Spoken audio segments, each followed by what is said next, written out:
Oke, kali ini gue bakal bahas mengenai kisah tragis cintanya Nietzsche ya.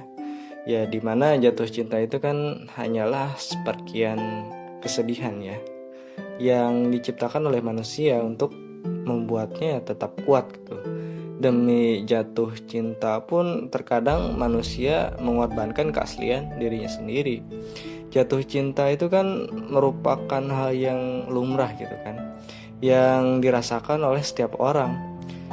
Ia gak memandang bahwa cinta itu gak memandang usia dan status seseorang. Bahkan seorang filsuf sekalipun pernah merasakan sensasi dalam menjalin asmara. Gak jarang gitu kisah asmara para filsuf ini juga berakhir di pelaminan. Namun ada juga yang berakhir tragis gitu, seperti apa yang dialami oleh Friedrich Wilhelm Nietzsche, filsuf kelahiran Jerman yang terkenal dengan sang pembunuh Tuhan. Rupanya pernah mengalami kegagalan cinta juga gitu dalam sebuah ikatan asmara. Bahkan bisa dibilang ia menjalani kisah yang amat tragis. Semua itu bermula ketika Nietzsche berada pada masa pengembaraan dan kesepian. Usai mengalami masa hidup yang berpindah-pindah, kehidupannya lebih banyak diwarnai dengan kesuraman dan kesedihan. Di masa inilah Nietzsche lebih banyak menyendiri dan melupakan tanggung jawab sosial yang membuatnya hidup berpindah-pindah di beberapa kota di Italia dan Swiss. Selama masa pengembaraannya ini, Nietzsche ditemani oleh Elizabeth, yaitu saudaranya, Lau Salome dan Paul Re. Waktu semakin berlalu, Nietzsche tak sadar bahwa ia ternyata mencintai Lau Salome gitu, seorang novelis cantik dan cerdas yang sering dijumpai oleh Nietzsche. Setiap hari Lau Salome hadir dalam bayang-bayang pikiran Nietzsche. Namun saat Nietzsche menyatakan cinta pada Lau Salome, ia mendapati kenyataan yang pahit.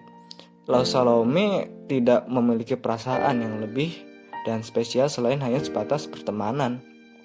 2 kali lamaran, Nietzsche ternyata ditolak oleh perempuan yang ia cintainya gitu. Bahkan di salah satu momen, Lau Salome membuat hati Nietzsche itu malah semakin hancur berkeping-keping. Lau Salome bersedia menerima lamaran Nietzsche dengan syarat Nietzsche mengizinkan dirinya menikah dengan Paul Re.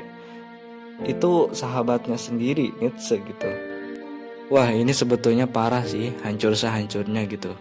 Udah mah ditolak 2 kali, terus kalau misalnya pengen diterima itu harus nikah dulu sama sahabatnya sendiri gitu. Gimana gak hancur gitu perasaan Nietzsche ketika mendengar pernyataan kayak gitu tuh.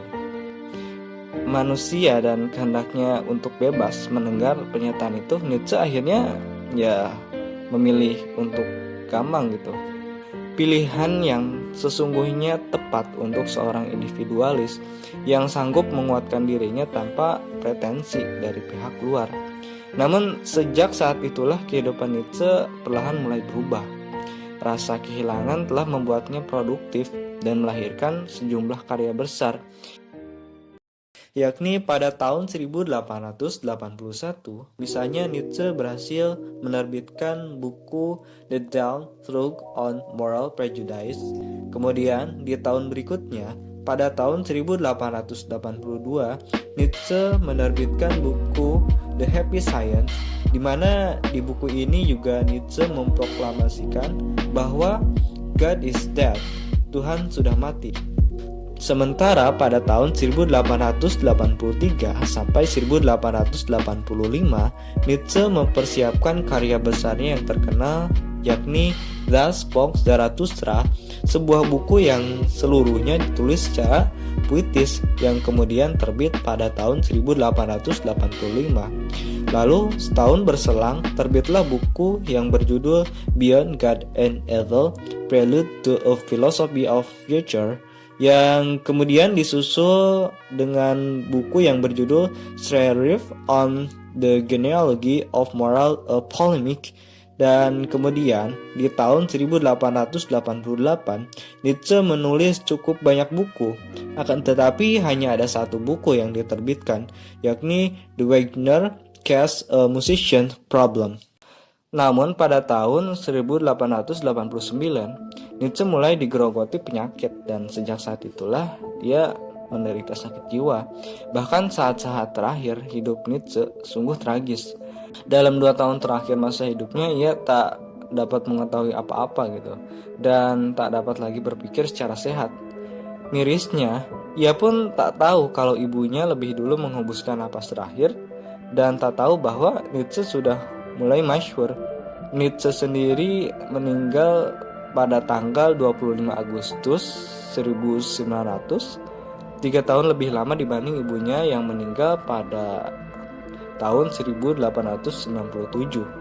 Nietzsche ya ini salah satu dari beberapa filsuf yang filsafatnya adalah pengalaman hidupnya. Kita hampir tidak bisa membahas filsafatnya tanpa lebih dahulu tahu bagaimana kisah hidupnya. Kemalangan yang menimpa hidupnya diafirmasi sedemikian rupa diterima tanpa syarat sebagai aktualisasi pemahaman amor fati atau mencintai takdir. Ditolak cinta dan kemudian memilih membujang sampai tutup usia merupakan bentuk amal lahiriahnya Nietzsche dari filsafatnya ini. Ia sebetulnya sudah cukup untuk menjadi kuat tanpa adanya satu pegangan, termasuk cinta, dan sudah cukup tangguh dalam menghadapi dunia. Dalam siklus sedemikian rupa ini, Nietzsche menjalin hidup. Jatuh cinta hanyalah seperkian kesedihan yang diciptakan oleh manusia untuk membuatnya tetap kuat. Demi jatuh cinta pula, terkadang manusia mengorbankan keaslian dirinya. Bahkan urgensitas hidup seolah berpusat pada bagian seorang mencintai apa yang dicintainya. Jatuh cinta yang terkadang berakhir pada pemujaan, seolah-olah segala realitas bertumpu pada cinta sebagai pusat pegangan. Di sini ada hal menarik ketika Nietzsche jatuh cinta. Ia masih bisa bersikap normatif. Ketika ia gagal jatuh cinta, ia juga tidak meninggalkan laku normatif itu.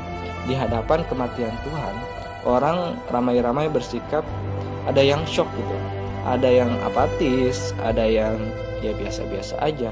Begitu juga di hadapan kegagalan cinta, orang ada kalanya shock sampai bunuh diri, ada kalanya apatis, ada kalanya ya biasa-biasa aja, karena ternyata ia sudah menguatkan dirinya sendiri tanpa adanya bantuan orang lain. Ditolak cinta itu adalah satu gambaran tragis bagi anak muda. Jika lo pernah ngerasain gitu, mungkin sedikit banyaknya lo juga bakal memahami lah gimana perasaan Nietzsche ketika ditolak gitu. Tapi Nietzsche sendiri kan menyarankan gitu kalau lo untuk memahaminya, sebab jika memang lo benar-benar paham Nietzsche, bisa jadi lo punya pengalaman tragis yang sekurang-kurangnya lah mirip kayak Nietzsche gitu. Oke, mungkin cukup segitu saja dari pembahasan kali ini. Sekian dan terima kasih.